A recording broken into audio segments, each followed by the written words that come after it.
કેમ છો મિત્રો? જય મહારાજ। આજે એક એવી સ્ટોરી તમારા માટે લઈને આવ્યો છું કે જે આપણા બધા માટે ખરેખર એક શીખવની વાત બનશે।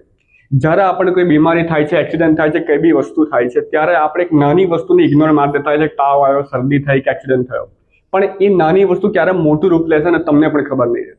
આજે એક એવો જ કિસ્સો આપણી ત્યાં થયો છે। એની દેસાઈમાં એ પેશન્ટ અત્યારે છે। ચલો જાણીએ કે આ કિસ્સા પાછળનો રહસ્ય શું છે અને એ માણસ કેમનો સાજો થયો। મારું નામ ડૉક્ટર અલ્પેશ પરમાર છે, professor and head of department of general surgery વિભાગ, ડૉક્ટર એનડી દેસાઈ મેડિકલ કોલેજમાં ફરજ બજાવું છું।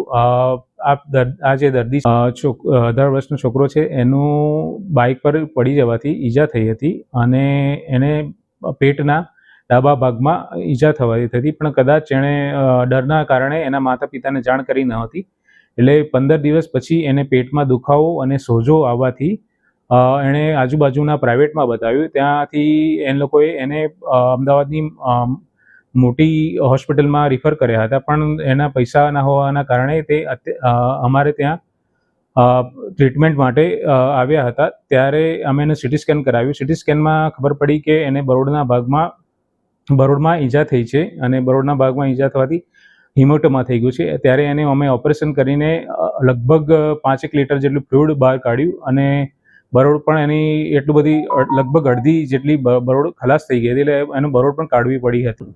મારું નામ ડૉક્ટર અરુણેશ વ્યાસ છે। હું doctor N D Desai medical college અને ફેકલ્ટી હોસ્પિટલમાં ડીન તરીકે ફરજ બજાવું છું। આજની આ જે ઘટના છે એના અનુસંધાને એટલું કહેવાનું કે બાળકો જ્યારે આવી રીતના પડી જાય ત્યારે બીકના માર્યા ઘરે જાણ નથી કરતા હોતા અને પછી એનું ગંભીર સ્વરૂપ ધારણ થતું હોય છે। તો જ્યારે પડી જાય ત્યારે એને ચોક્કસ સારા ડૉક્ટર પાસે લઈને બતાવવું જોઈએ, ઘરે સારવાર ન કરવી જોઈએ, નાના ઉપચારો કે નાના ડૉક્ટરોને ન બતાવવું જોઈએ, વ્યવસ્થિત મોટી હોસ્પિટલમાં જઈ અને સારવાર કરાવવી જોઈએ।